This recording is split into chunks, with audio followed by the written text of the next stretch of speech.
felt particularly acutely here in Marion County. If the people we serve are to understand what happened here and how, realistically, it can be fixed, they need to know the facts. There have been too many politically charged myths masquerading as facts the last 5 weeks. First, the total amount of property taxes to be collected for all local government entities, schools, libraries, townships, the cities of Lawrence, Beech Grove, and Southport, the town of Speedway, the city of Indianapolis, and Marion County, and others, went up by about 10% in 2007. Of that increase, about half came from schools, and most of the rest was attributable to child welfare and juvenile incarceration, two state-run programs for which Marion County taxpayers are billed. The impact of the increase in city and county government spending on your property tax bill, the part that the Council and I are responsible for, was less than 3%. Even with the increases in school spending and state-run programs, local government spending was not the primary cause of tax bills that increased by 75%, 150%, even 300%. How could it be if local government's property tax collections went up only 10%? Nevertheless, tonight's budget reflects my strong belief that we must do whatever we can to help lower the property tax burden for our people. All the institutions of Marion County with taxing authority must follow our lead and cut property tax-supported spending and lower the amount of property taxes that they collect. If local government spending was not the primary cause of huge tax bill increases, what was? We now know that the bills were simply wrong. The failure by the elected township tax assessors to reassess business property caused homeowners to be charged not only for higher assessments on their property, but to pay for part of businesses' share of the tax bill. It was a classic double whammy. But that's not all. The consequences of a number of state government policy decisions over the years all hit this year. First, the court-ordered switch to a market price system for assessing taxes. Second, a delay of 6 years between reassessments. Third, the use of property value trending for the first time this year. Fourth, the elimination of the inventory tax on businesses, which furthered the tax burden shift from business to homeowners. Fifth, the decision in 2005 to freeze state property tax replacement credits, the primary source of state property tax relief since the Otis Bowen era. And sixth, a change in the state school funding formula to put more of the cost of schools on local property taxes. None of these steps were taken because governors and legislators wanted to see your taxes skyrocket. But the cumulative effect, hitting all in 1 year, has been devastating across the state of Indiana. Armed with these facts, we can make intelligent decisions about short-term property tax relief and long-term reform. You know, there has been much talk lately of local government reform. No one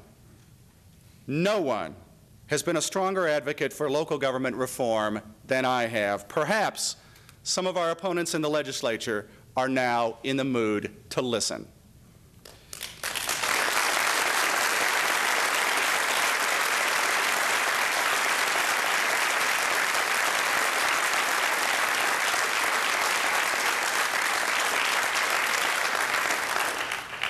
But I will not allow the state government to escape responsibility for its policy decisions. I challenge the state tonight to step up and fix the problem that only it can fix. And I commit the city of Indianapolis and Marion County to be partners in finding solutions. We must work together across party lines in the interests of those we all serve. A couple of the steps the state can take are obvious. and have been endorsed by the governor and many state legislators from both parties. The state should pass the remainder of our Indianapolis Works plan.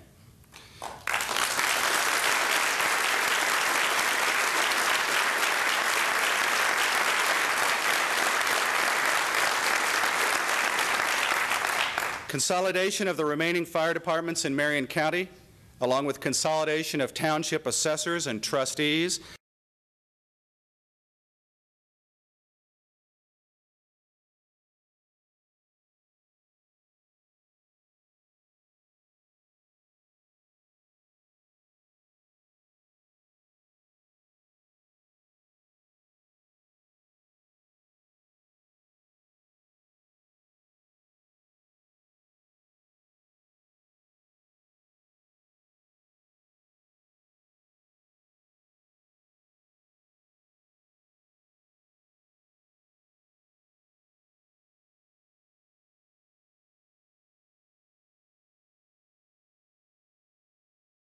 will save over $20 million a year in property taxes every single year.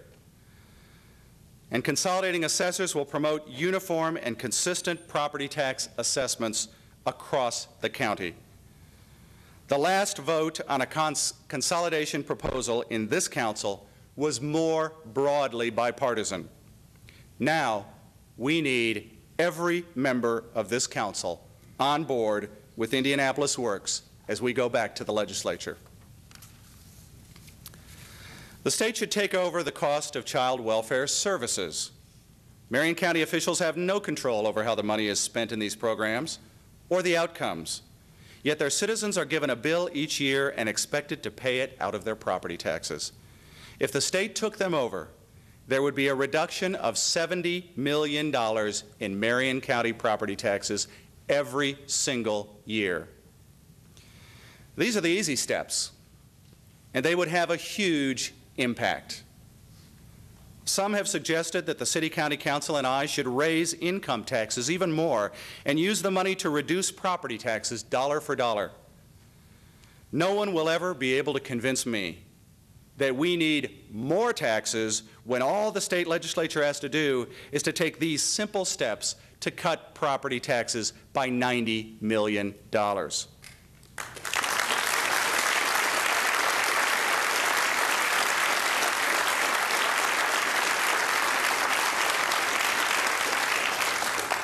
There are other reform measures that will require difficult policy decisions and trade-offs.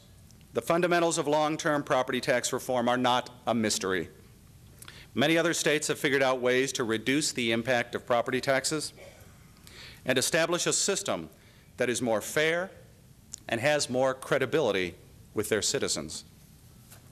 At the same time, we will continue our work here in Marion County to find additional ways to lower property taxes. The Efficiency Commission we are developing in partnership with the Greater Indianapolis Chamber of Commerce will focus on all the local authorities that have the ability to levy property taxes. We will work continually for greater efficiency in city and county government. But in the end, we are less than 1/3 of your property tax bill. Everyone must be forced to work just as hard in the interests of the taxpayers who fund their operations.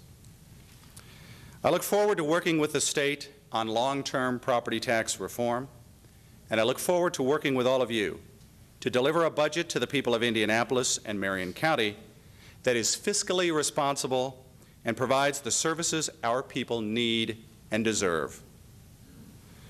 We must fight hard on the issues of property taxes and crime, but we must remember, neither of them defines Indianapolis.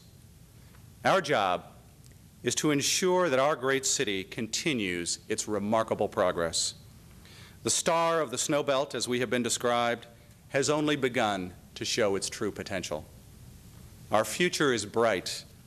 It will be advanced by the greatest citizens anywhere.